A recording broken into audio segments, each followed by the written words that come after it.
নবী মুসা আলাইহিস সালাম একদিন বক্তব্য দিচ্ছেন। কি দিচ্ছেন? বক্তব্যকে আরবিতে খুতবা বলা হয়।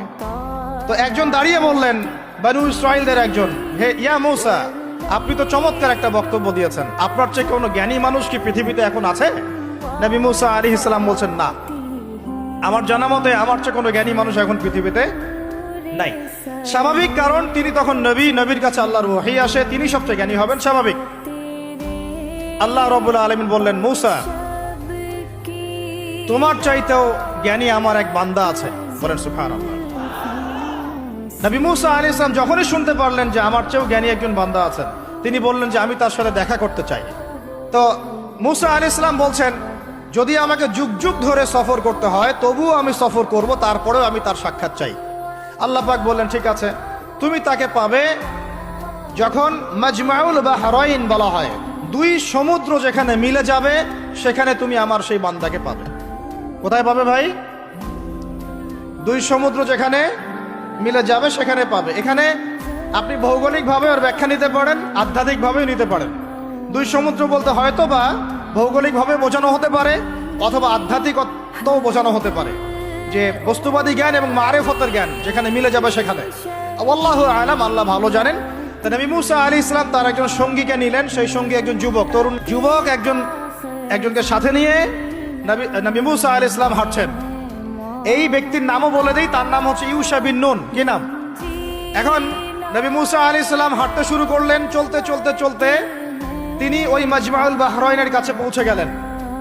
আল্লাহর পক্ষ থেকে নির্দেশ ছিল, তোমার থলির মধ্যে একটা মাছ নাও, যেই মাছটা যখন লাফ দিয়ে জীবিত হয়ে যাবে এবং সমুদ্রে লাফ দিয়ে ফেলবে তখনই তুমি তার দেখা পাবে। একটা মৃত মাছ তিনি নিলেন, হাঁটা শুরু করলেন, যোজন যোজন দূর চলতেই থাকলেন, হাঁটতেই থাকলেন। এক পর্যায়ে একটা পাথরের হেলান দিয়ে রেস্ট নিচ্ছেন, বিশ্রাম করছেন। বিশ্রাম করতে গিয়ে তিনি তার সঙ্গীকে বলছেন, আচ্ছা, যে নাস্তা নিয়ে আসছিলাম সেটা নিয়ে আসো দেখি।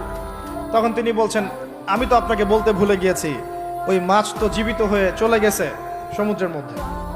তখন মুসা আলাইহিস সালাম বললেন, আরে আমাকে এতদিন বলোনি কেন, এতক্ষণ বলো নাই কেন? ওইটাই তো সেই জায়গা যেখানে আমি তাকে পাবো। তারা আবার ব্যাক করলেন, সেই জায়গায় দেখলেন পাথরের উপরে সেই আল্লাহর বান্দা বসে আছে। তার নাম খিদির আলাইহিস সালাম। খিদির শব্দের অর্থ শ্যামল। খিদির মানে শ্যামল। হাদিসে আসছে, তিনি যেখানে যেতেন মৃত জায়গার উপরে বসলে সেই জায়গা সবুজ হয়ে যেত। এখন তিনি পাথরের উপরে বসে আছেন। নবী মুসা আলাইহিস সালাম গিয়ে সালাম দিলেন, বললেন, আসসালামু আলাইকুম ওয়া রাহমাতুল্লাহ। তখন তিনি বলছেন, ওয়া আলাইকুম আসসালাম ওয়া রাহমাতুল্লাহি ওয়া বারাকাতুহু। তো মুসা আলাইহিস সালাম বলছেন, আমি মুসা। তখন খিদির আলাইহিস সালাম বলছেন, তুমি কি বনু ইসরাইলের মুসা? তুমি কি বনু ইসরাইলের মুসা? মানে বুঝাতে চাচ্ছি, খিদির আলাইহিস সালাম বনু ইসরাইলদের কেউ নন।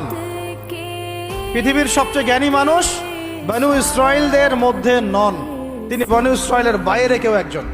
তো পৃথিবীর সবচেয়ে সেরা মানুষ, জ্ঞানী মানুষকে খুঁজতে হলে নবী মুহাম্মদ সাল্লাল্লাহু আলাইহি ওয়াসাল্লামের উম্মতে আসতে হবে। তো এখন খিদির আলাইহিস সালামকে নবী মুসা আলাইহিস সালাম বলছেন যে, হাল আদুল্লুকা আলা আন তুআল্লিমানি মিম্মা উল্লিমতা রুশদা। আমি শুনেছি আল্লাহ আমাকে বলেছেন যে আপনি পৃথিবীর সবচেয়ে জ্ঞানী মানুষ, তাহলে আমি কি আপনার সাথে সঙ্গী হতে পারি, সফর করতে পারি, যে আপনাকে আল্লাহ পাক যে জ্ঞান শিক্ষা দিয়েছেন আপনি আমাকেও শেখাবেন? এটা হলো স্টুডেন্টের একটা আর্তনাদ। ছাত্র হিসেবে তিনি বলছেন, আমি কি আপনার সঙ্গী হতে পারি? আল্লাহ আপনাকে যে জ্ঞান শিখিয়েছেন আমাকেও শিখাবেন। দেখেন, একজন নবী এই কথা বলছেন। এখন খিদির আলাইহিস সালাম বলছেন, ইন্নাকা লান তাসতাতিআ মাইয়া সাবরা। টিচারের কি কথা, কি দূরদর্শিতা! টিচার বলছেন যে তুমি তো আমার সাথে সবর করতে পারবে না। সঙ্গী হওয়ার আগেই কথা বলা শেষ। আপনি এসে আমাকে বলছেন, ভাই আপনার সাথে কি সফর করতে পারি, একটু এলেম শেখাবেন, আর আমি বলছি আপনি তো সফর করতে পারবেন না। তো কি পরিমাণ জ্ঞান, গভীরতা, দূরদর্শিতা থাকলে, ভবিষ্যৎ সম্পর্কে দূরদর্শিতা থাকলে তিনি আগেই বলতে পারেন যে আপনি সফর করতে পারবেন না। মুসা আলাইহিস সালামকে মুখের উপর বলে দিলেন, তুমি তো আমার সাথে সফর করতে পারবে না। মুসা আলাইহিস সালাম বলছেন, সাতাজিদুনি ইনশাআল্লাহু সাবিরান ওয়ালা আ'সি লাকা আমরা। ইনশাআল্লাহ আপনি আমাকে ধৈর্যশীল পাবেন এবং আমি আপনার কাজে কোনো বিঘ্ন সৃষ্টি করব না। তখন তিনি বলছেন, ঠিক আছে, যদি তুমি আমার সাথে যেতেই চাও তাহলে ফালা তাসআলনি আন শাই, আমার সাথে চলতে গেলে কোনো প্রশ্ন করা যাবে না। কেমন টিচার! টিচার দেখেন, আমার সাথে চলো, জ্ঞান অর্জন করতে চাও করো, কোনো প্রশ্ন করতে পারবে না, হয় না। তো যাই হোক, সফর শুরু হলো। ফানতালাকা, তারা হাঁটা শুরু করলেন। হাত্তা ইযা রাকিবা ফিস সাফিনাতি খারাকাহা, চলতে চলতে একটা নদী আসলো। তো এই নদীর পার হয়ে আরেক জায়গায় যেতে হবে, কিন্তু এটা পার হওয়ার জন্য তাদের কাছে অর্থ নাই। এক নৌকার মাঝি, সে বিনামূল্যে এটাকে পার করার জন্য প্রস্তাব দিল, ঠিক আছে বিনামূল্যে পার করে দিব। সেই নৌকায় করে তারা যখন যাচ্ছেন, যেতে যেতে তীরে পৌঁছার আগেই সেই নৌকার তলদেশটা খিদির আলাইহিস সালাম ফুটা করে দিলেন। নেন এখন, কাজটা দেখে কি ভালো মনে হচ্ছে না খারাপ? নবী মুসা আলাইহিস সালাম রিঅ্যাক্ট করলেন যে লাকাদ জি'তা শাইআন ইমরা, আপনি তো একটা অন্যায় কাজ করলেন মনে হচ্ছে। এটা কেন করলেন? যারা আমাদেরকে বিনামূল্যে বিনা পারিশ্রমিকে পার করে দিল, আপনি ওই নৌকা ফুটা করে ফেললেন। তখন খিদির আলাইহিস সালাম বললেন যে আমি তো তোমাকে বলেছি, আলাম আকুল লাক, আমি কি তোমাকে বলি নাই ইন্নাকা লান তাসতাতিউ মাইয়া সাবরা, তুমি আমার সাথে সবর করতে পারবে না? মুসা আলাইহিস সালাম বলছেন যে ঠিক আছে, আমি যে ভুলে গিয়েছি এজন্য আমাকে পাকড়াও করেন না, আমি যে ভুলে গিয়েছি কথাটা, এজন্য আমাকে পাকড়াও করেন, একটা চান্স দেন আমাকে। তো ঠিক আছে চলো আবার। ফানতালাকা, আবার তারা চলা শুরু করলেন। হাত্তা ইযা লাকিয়া গুলামান ফাকাতালা, এবার একটা ছোট্ট বালকের সাথে দেখা হলো। এই 8 বছর 10 বছর বয়স হবে, এই গোলাম বালকের সাথে দেখা হলো। ফাকাতালাহু, এবার খিদির আলাইহিস সালাম তাকে হত্যা করলেন। একটা বাচ্চাকে, এটা কেমন হলো? নৌকা ফুটা করার চেয়ে বেশি ভারী না হালকা? আরো ভারী। মুসা আলাইহিস সালাম বলছেন লাকাদ জি'তা শাইআন নুকরা, আপনি তো এবার জঘন্য একটা কাজ করলেন, আপনি তো পুরো একটা নিষ্পাপ বাচ্চাকে হত্যা করে ফেললেন। তারপরে বললেন যে এরপর যদি আর একটা প্রশ্ন করো তাহলে তোমার সাথে আমার আর চলা হবে না, লাস্ট চান্স। ঠিক আছে চলেন। এবার চলতে চলতে ফানতালাকা হাত্তা ইযা আতায়া আহলা ক্বরিয়াতিন ইসতাতআমা আহলাহা ফাআবাউ আন ইউদাইফুহুমা, কোরআনে আসছে একটা করিয়া, মানে একটা গ্রামের মধ্যে তারা ঢুকলেন। সেই গ্রামে ঢুকে মেহমানদারি চাইলেন, নাস্তা পানি চাইলেন আর কি। তো তারা মেহমানদারি করলো না, দূর দূর করে তাড়িয়ে দিল। অনেকটা আমাদের ওই কলকাতার দাদা বাবুদের মতো আর কি। জিজ্ঞাসা করো যে খেয়ে আসছেন না খেয়ে যাবেন, এটা আমাদের আস্তে আস্তে আমাদের মধ্যে ছড়ায় পড়তেছে আর কি। মেহমান আসলে বিরক্ত হয়, কবে যাবে সেই ফিকির করে। এরা মেহমানদারি করলো না, উল্টা তাকে তাড়িয়ে দিল। যাই হোক, এখন মুসা আলাইহিস সালাম বলছেন যে এখানে একটা ঘটনা ঘটেছে। খিদির আলাইহিস সালাম দেখলেন যে বাড়ি থেকে তাদেরকে তাড়িয়ে দেওয়া হলো, মেহমানদারি করা হলো না, ওই বাড়ির একটা দেয়াল ধসে পড়ে গেছে। ওই বাড়ির একটা দেয়াল ধসে পড়ে গেছে। তখন তিনি সেটাকে নিজের হাতে আবার নির্মাণ করে দিলেন। সুবহানাল্লাহ। এটা দেখে মুসা আলাইহিস সালাম বললেন যে আপনি তো চাইলে কিছু আজর নিতে পারতেন, আপনি যে এত কষ্ট করে এটা নির্মাণ করে দিলেন, আপনি তো চাইলে একটু টাকা পয়সা নিতে পারতেন। ওরা মেহমানদারি করলো না, ওইটা দিয়ে হয়তো আমরা কি করতে পারতাম, নাস্তা পানি করতে পারতাম। তখন তিনি বলেন হাদা ফিরাকু বাইনি ওয়া বাইনাক, এই হলো তোমার আমার ফেরাক, পার্থক্য শেষ, তোমার সাথে আমার চলা আর হলো না। আমাদের নবী সাল্লাল্লাহু আলাইহি ওয়াসাল্লাম বলেছিলেন যে যদি সেদিন মুসা আলাইহিস সালাম এই প্রশ্নগুলো বারবার না করতেন তাহলে আরো অনেক জ্ঞান শেখা যেত। তখন তিনি বলছেন ঠিক আছে, হাদা ফিরাকু বাইনি ওয়া বাইনাক সাউনাব্বিউকা বিতাউইল মা লাম তাসতাতি' আলাইহি সাবরা, তবে যাওয়ার আগে আমি তোমাকে জানিয়ে দিব এই 3টা ক্ষেত্রে মূল ঘটনা কি ছিল যে বিষয়ে তুমি সবর করতে পারো নাই। আম্মা সাফিনা, ওই যে সাফিনা বা নৌকা, আম্মা সাফিনাতু